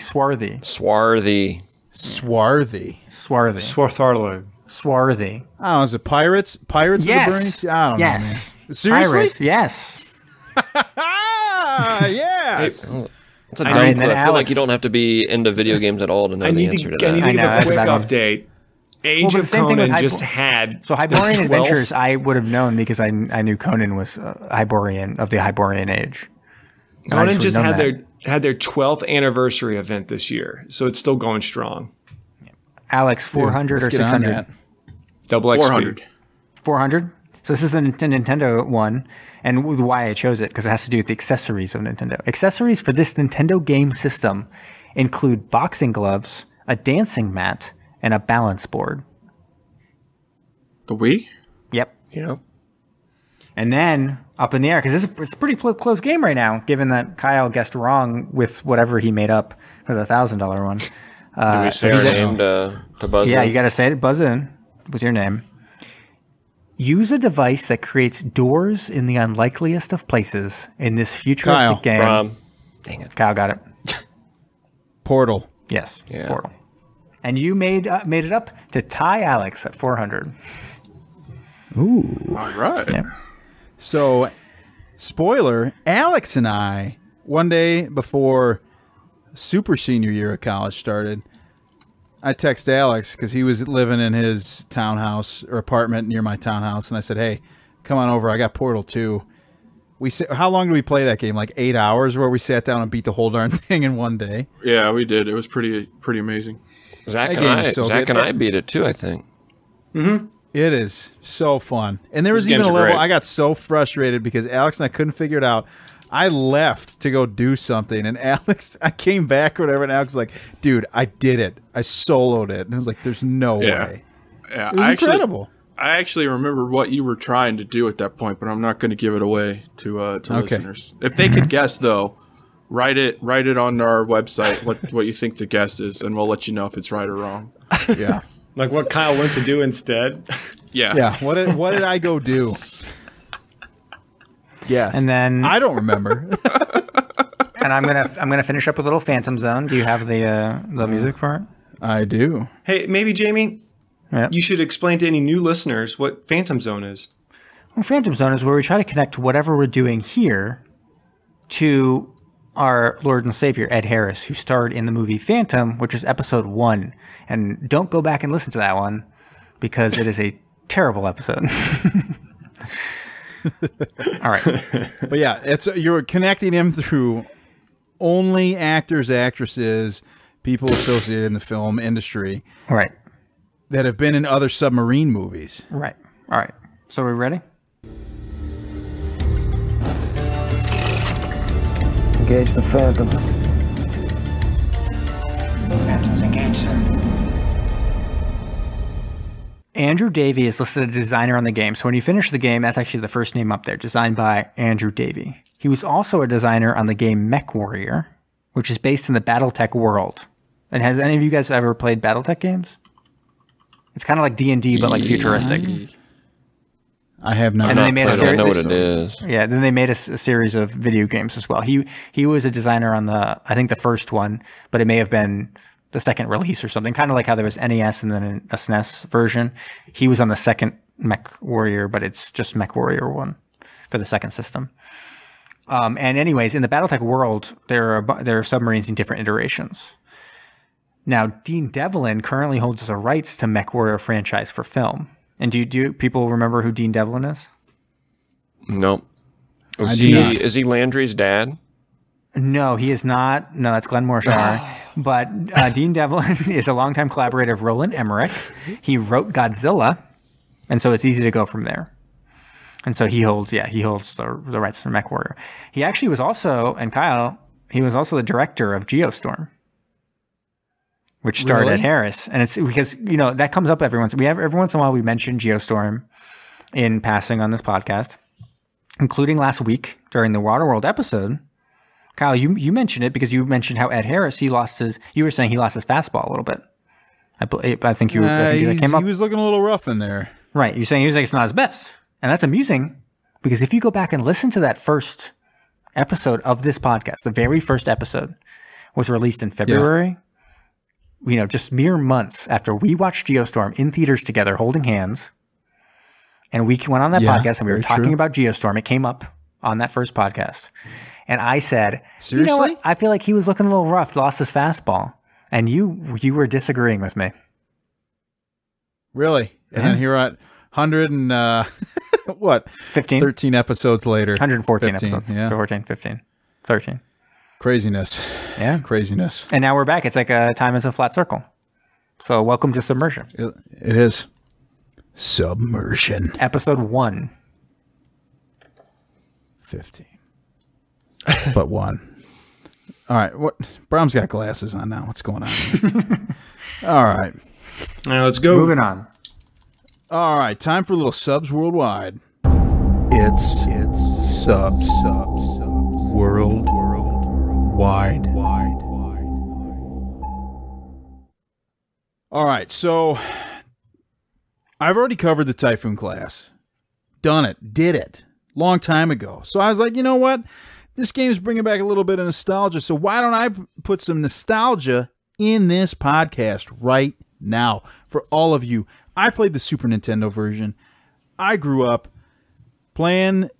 I played a lot of the original Nintendo, but more so I played a lot more of the Super Nintendo. So I was like, let's go ahead and cover Super Nintendo tonight. So the Super Nintendo was originally, do you guys know when it was released? In Japan? 96? 96. 95? Wait, Super Nintendo? It had to been earlier because Yeah, Super Super Nintendo Nintendo came out in 97. 97. 92. I'm going to say 3. In 94. Japan, it would have been a year earlier, so probably 93. 93. 92 and a half. 1. All right, 92 and a half, 93, 94. Super Nintendo was originally released in Japan and South Korea in 1990. Whoa. Yep. Blown away. And in Japan, it was known as the Super Famicom, and South Korea, it was known as the Super Comboy. This is the second home console release by Nintendo, the first obviously being the Nintendo Entertainment System. And what year was that released in Japan? And the U.S., if you know both. You talking about the Which Game console Boy? are we on now? No, the original Nintendo. Oh, the when, NES? when did that come out in Japan? When did it come out in America? 86. 83 and 85. 85. Okay. I'll go 86. 86. All right, so that was originally released in Japan in 1983, and it did come to the U.S. in 1986. Yep. All right, so I thought this was also kind of interesting. I mean, you think now, like console life, I mean, they've got what? It's like 6-ish years, somewhere around there. The original Nintendo, so Nintendo, you know, they had the NES, and that was not, they weren't really in any rush to push anything new out. But all of a sudden other companies showed up releasing 16-bit systems. The TurboGrafx 16 and the Sega Genesis came out with 16-bit graphics, and then Nintendo thought, oh shoot, we better put something out because they didn't want to lose market share like crazy. So when they first released Super Nintendo, typical Nintendo, right? They underproduced stuff, and I guess it's just been going on since the beginning of the time. In Japan, they released 300,000 units. That's it. Sold out in a matter of hours. And I guess there was a bunch of funny stuff that I found some stuff on Wikipedia I thought was pretty funny. So it caused a quote-unquote social disturbance, whatever that means. And government asked Nintendo to make future releases on weekends so things wouldn't get so crazy. And also Yakuza, the infamous Yakuza, were involved with the release of the Super Nintendo. So they were hijacking shipments of Super Nintendos. So Nintendo would have to ship these things out at night to avoid robbery. That's crazy. I know. I was like, that's out of control. And the SNES and Genesis, Sega Genesis, led to what has been known as the console wars. It's a good book. Is it a book? Yeah, I got it on my bookshelf. Well, you want to go ahead and just flash that real quick? Or just, it's downstairs, but post. I can get you the author. Bring it upstairs. So Sega Genesis was targeted towards an older audience, but Nintendo was able to win out. I mean, right now, Nintendo, they're not targeted towards like necessarily an older audience. They do have games, but you think about people our age, whatever, you're probably going to gravitate towards, I don't know, a PC or PlayStation, Xbox, whatever. But Nintendo still does have great stuff. I still love it. I still play it a lot. Nintendo's killing it this year. They are killing it. I think their numbers just came out with the pandemic. Yeah. Like they have just skyrocketed. Over 400%. Out of control. Yeah. I mean, it's pretty crazy. So they're still doing stuff right. And Nintendo won big because they got Street Fighter 2 on the console. And when they got it, Sega Genesis did not get it for another year. And so Nintendo used to have a lot of control over what their third-party manufacturers could and could not do, especially with the Nintendo Entertainment System. I thought this stuff was kind of crazy. They would not allow third-party manufacturers to release more than 5 games a year, and the same game could not come out on another console within 2 years. So they really had the market with that. If you were there, I mean, I guess you're locked in. I mean, obviously things are way different now. Stuff comes out on all consoles at all the same time. And as we'd mentioned here also, Nintendo is famous for its peripherals, right? They're always trying to put something in your hands to enhance your gameplay, give something, some kind of other innovative thing. I can't tell if Brahms paused or what's going on, but that guy's just sitting there right now. That's totally, he's just got some recording going. He's smiling. There he is. Okay, so as we mentioned here multiple times, the Super Scope, and you said 11 games, Jamie?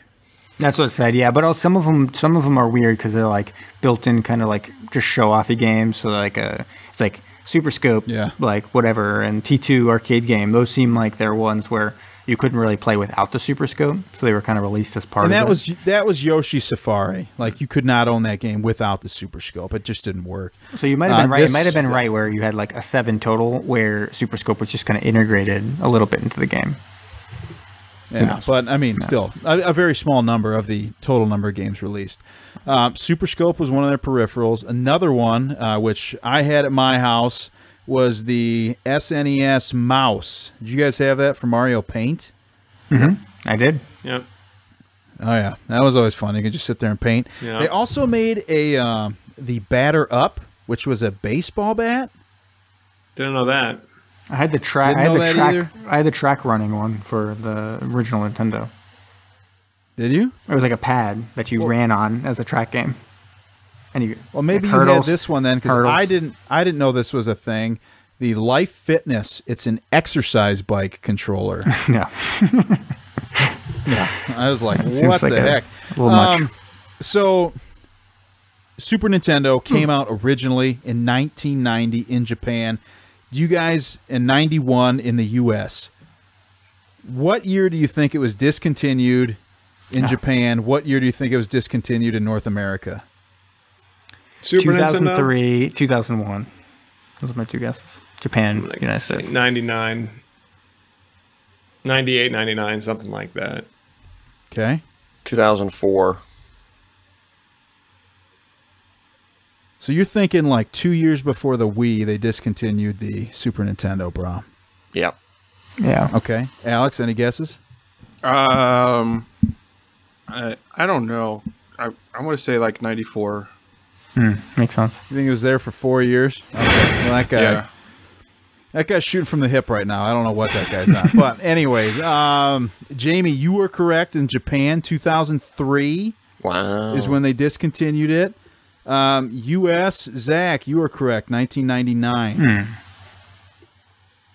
So, and I don't. Did you guys know this? They released a new style Super NES in 1997. Yeah, I remember that. It looked way different than the original. Like it was some. I looked at pictures of it. And I was like, I've never seen this. It's not It's as like boxy, now how right? they do like a, they'll do like a PlayStation Pro, Slim, all that stuff. But I guess they've been doing this forever. I didn't realize it. And when this originally launched in the United States, it was for $200. Which is equivalent to $375 today. So now I've got a few things here. I know I've gone on quite a bit about the SNES, whatever. But I've got top 5. I want you guys to tell me, what do you think are the top 5 best-selling Super Nintendo games of all time? Super Mario Brown. World. Super Mario World, Final Fantasy VII. Or 3 or whatever that was on the SNES. That was really popular. I think it was 3. It was 3, yeah. Probably Super Mario Mario All-Stars. Mario Kart. Super That's all we got. Metroid. I don't think Metroid's going to be on there. I think it's And probably too hard for a bunch of people. Johnny's Big Adventure. How many have we said already, Kyle? I've heard 3 of 7 or 5. Okay. Water World. I've heard 4 of 5. E.T., the video game. What? Donkey Kong Country, the original? That was a there good you one, go. yeah. Donkey Kong, yeah. I doubt the second and third one are on that list, but Sam. I mean, it's 2 and 3. You guys have 4 out of 5. You Yeah, guys have cool. 4 out of 5. You've got the top 4. What are we missing here? I got my I mentioned Kirby it earlier in Superstar? this. I mentioned it earlier. Godzilla. I wish. I wish too. Sonic. No, that's a Sega thing, that's Jamie. Sega, dude. Look at you. Look at that, Mortal look at Kombat. that sheepish smile. Mortal Street Fighter. Street Fighter 2. There you go. All right. So yeah, Super Mario World at the top spot with 20.6 million. Yeah. Super Mario All-Stars at 10.55 million. Donkey Kong Country with 9.3. Street Fighter Super Mario 2. Kart with 8.76. And Street Fighter 2, The World Warrior with 6.3. Just missing it were number 6 spot, Donkey Kong Country 2, followed by Legend of Zelda, Link to the Past, Beautiful. followed by Yoshi's Island, Street Fighter 2 Turbo, Hyper Fighting, and Donkey Kong Country, which leads me into my next thing. So that was best-selling. Best-selling Super Nintendo games of all time. So much. I know, dude. I've got so much tonight. I've got a lot here. I'm gonna So- dip out of here soon, guys. Yeah, all right. So I found 2 different sites that talk about the top 10 rated Nintendo games or Super Nintendo games all time. So you want to give me top 5? You guys have already mentioned some of them and what you think are best selling. Wait, best selling or best rated? You told us how many units were sold. This is best rated. This is best rated, but you mentioned some of these titles in best selling. What was that one And that we've got Chrono results from Trigger? Digital Trends and IGN. Chrono Trigger. Chrono Trigger. Yeah. You got one of them. You got one of them. Was one of the Final Fantasy 3s or something on there? 4, 3? Yep. Yeah. Street Fighter Link to 2. the Past on that? Link to the 'Cause I Past knew it is didn't the sell a only... lot. Really stands the test of time too. If you're looking for a good nostalgic platformer, highly recommend Aladdin if you never played it. But very good mechanics, very fun, smooth experience. I like Lion King better. Oh, Hot take. hot take, Dude, controversial. I had opinion that alert. on Game Gear. Well, still do, in that closet, which I pointed to earlier today. No, Right closet. there.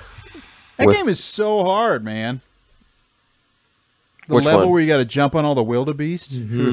Lion King. That was a tough one. Aladdin. Number 3, I'm gonna go with. God, there's so many from this universe.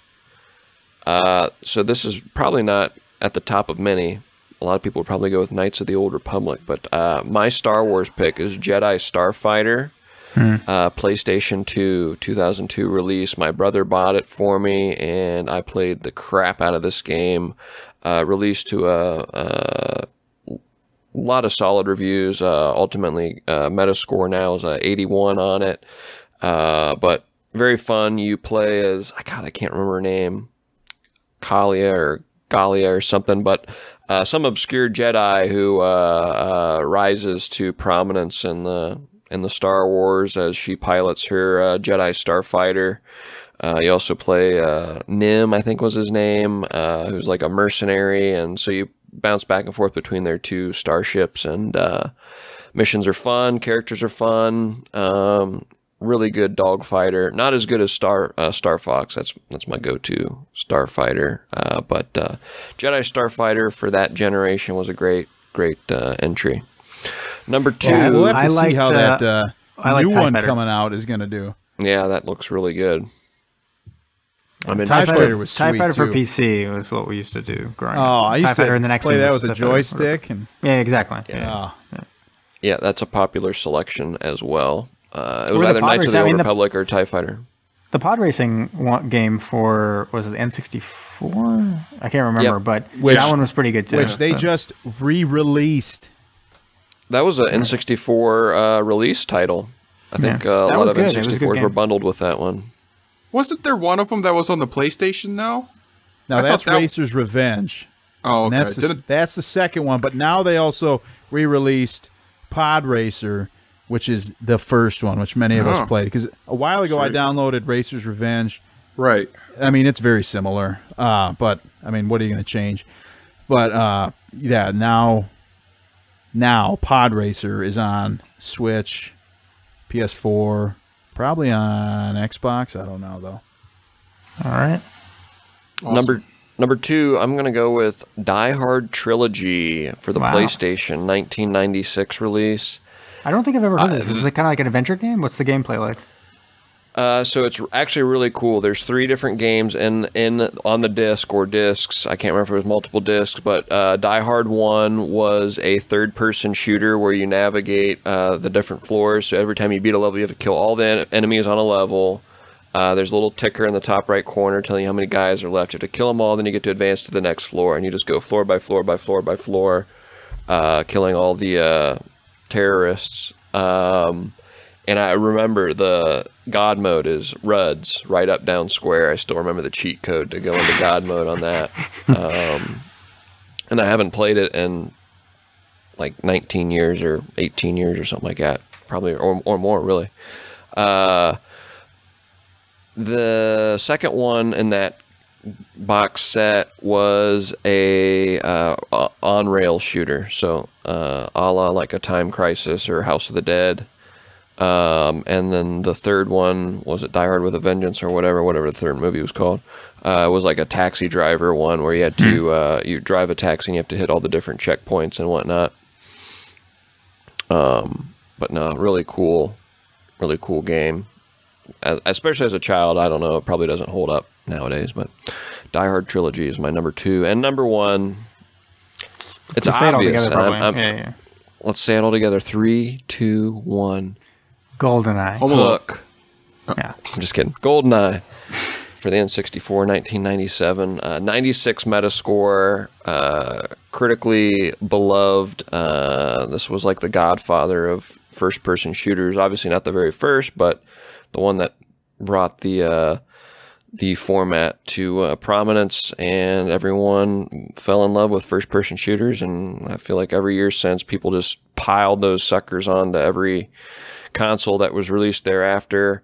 Nothing really able to emulate the excitement though of GoldenEye. There was just so much fun to be had there in the multiplayer, and even the single player. The campaign has some very memorable levels too. But even the cheats were really funny. Big head mode, oh, stuff yeah. like that. Paintball mode. It was a great game. It is a great game.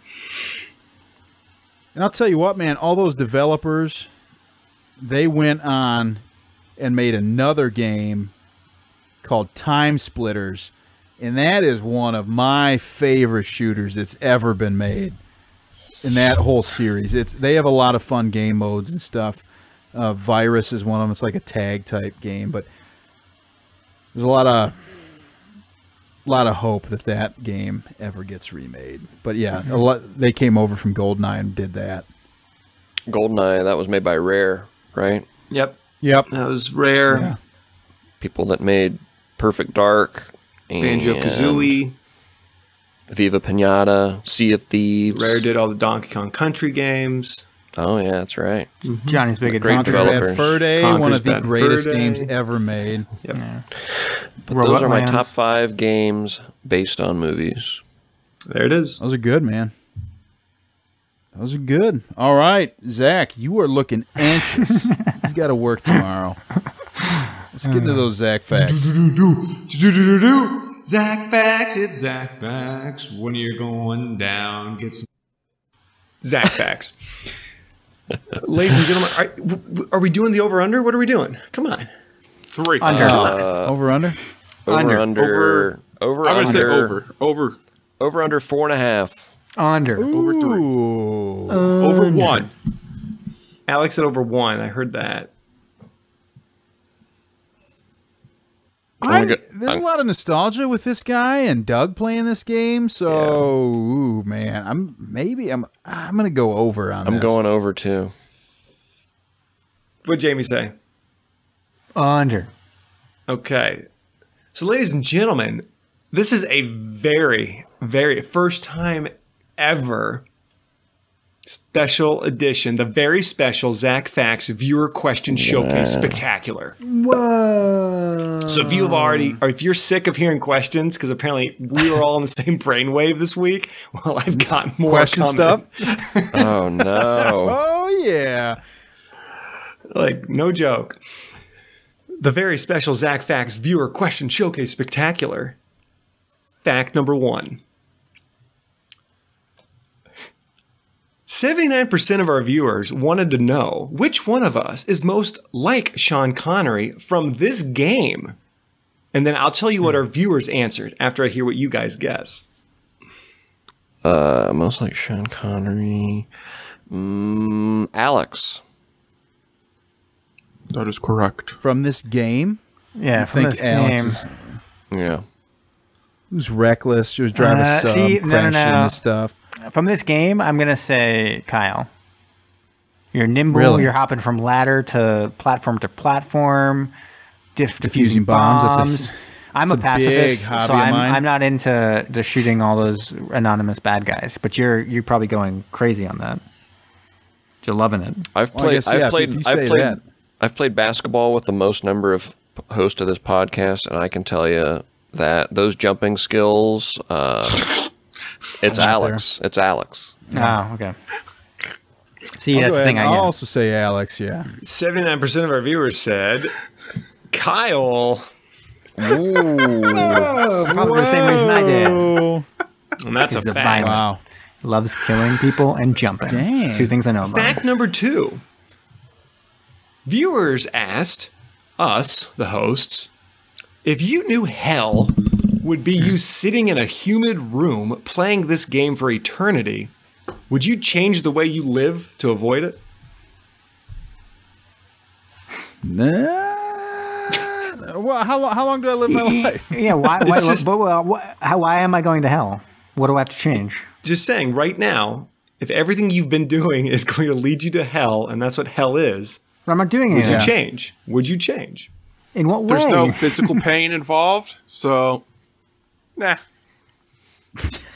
Yeah, I'd Yeah, roll I the don't know, dice. man. I rated this an 8, so I guess I gotta go with that, right? I change. I just need more guidance. Got to go to the Dagobah system for that one. Good one. Yeah. Good call.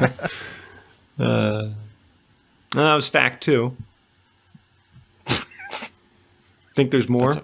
That's a fact. I those do. listeners asked that question. I don't know, man. Fact number 3. It's coming.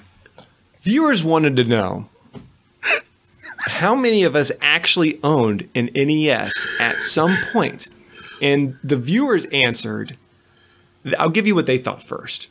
The viewers said they think all of us had one except Jamie, because he's a fancy boy. That's true. I am a fancy lad. No, I'm not a fancy boy. Get out of here. I'm a fancy lad. And the fact is, I think it's all depending on your interpretation of the question. Because my older brothers obviously had an NES. An NES came out when I was a wee fancy lad. And they had a NES that I continued to play. Did I own it? They would say no, and they would punch me in the arm, and I'd go, "Mom!" and that'd be that. They'd be like, that damn fancy boy saying that NES is his again. I find myself in a similar but also dissimilar situation. It was my brothers who owned it, but my brother was so much older that I don't think he cared. But ultimately, it was gone one day, and I think it got upgraded to a different console. So I guess technically, I didn't own a Nintendo by that token. I think mine's still in the house. I could probably go home and plug it in. Go steal it. Go steal it. Yeah, bring it back. Ours was like a family console, so I don't know that I can also say like I couldn't take ownership. You know, that was ours collectively as a family. So. There was I don't think I can say I did. There was never one in my household at any time growing up. Wow. So the twist was that Alex was a fancy lad all along. That's the Zach fact twist. Wow. And there you go, viewers. Viewers were wrong. Viewers were wrong.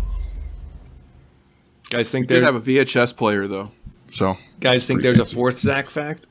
Yes. Now I think so, there's a 4th, a 5th, maybe a 6th. I don't know. Fact number 4. Wow. One viewer might have asked, Kyle, can you get on the speedrun leaderboard under the name Harry? What's his last name again, Kyle?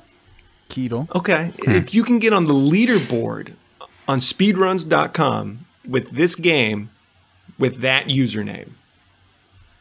I highly doubt it. This game is hard as hell. Kyle, there's 2 people on the leaderboard.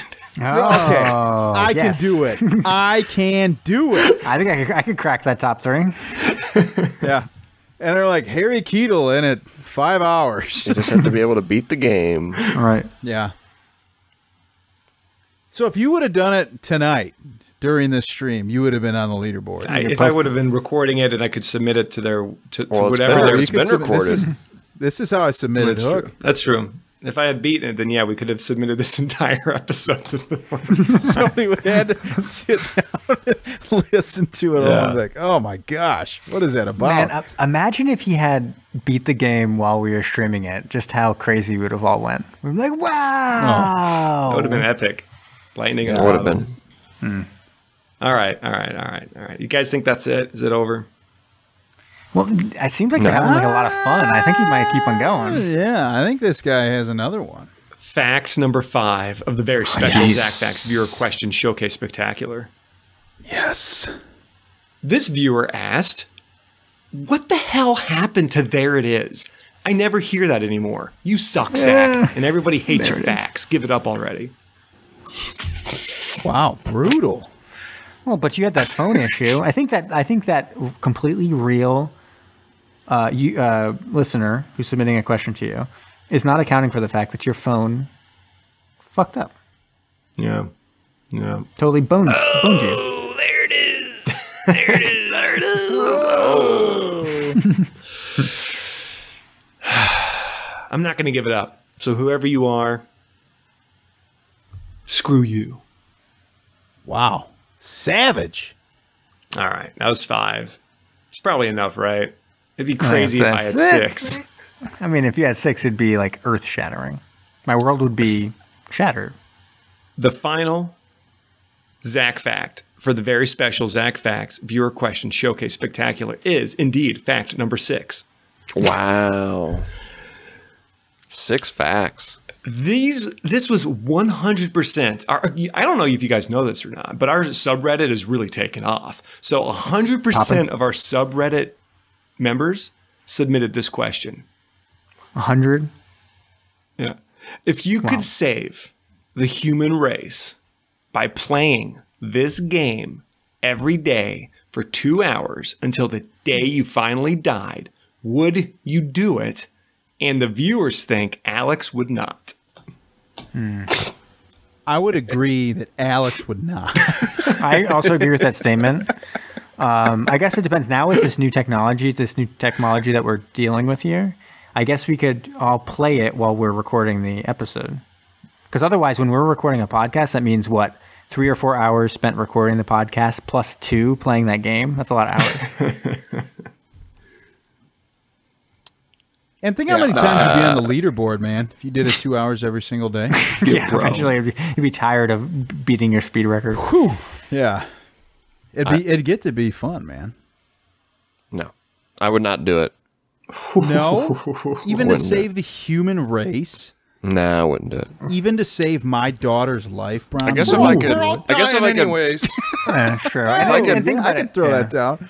If I could eventually parlay fail. it into like someone paying me, like, oh, like this kid in Ohio is gonna save the human race, so we got to pay him, otherwise he's gonna quit. Then I'd probably do it. I'm You'd sure only I do could. it for the sponsorship. Yeah, and get paid to do it. All right. 2 hours a day. Gotta make it worth my while, you know. Does it have to be like 2 hours every day? What if you did like 8 hours in one day and that counts for 4 days? That's a good question. So then every you don't day, have to Alex. worry about it. And You gotta bring your. Alex, the viewers knew you would say that too. No. True. That's what they said. You got to bring your toaster computer with you on vacation. Yeah. Well, if it has to be 2 hours every day, no, not happening. No. But could I do it once for 8 hours every couple of days? Oh yeah, easily. Do You guys would think sit that- down and play this No. for 8 hours? Yeah, Oh, right, dude. You don't I have to easily be could. sober. Gamer fuel. Oh, Gamer Fuel. Gamer There you go. Fuel. You get a You did not sponsorship. account for the Gamer Fuel. I would watch Alex play Godzilla on Super Nintendo for 8 hours. I would watch that actually. I would. Yeah, me too. I would check into that stream. I would. That's it. That was only 6. It's over. All right, nice job. Well, we do have a listener question. No, but this no, has we're gone not on doing for it. so No, long. We're no. gonna have to push it off. But we got We will get to it. literally 3.5 minutes and we're at 2 hours. We have could to break stop. it. We could do it. We could do it. Nope. Let's be done with it.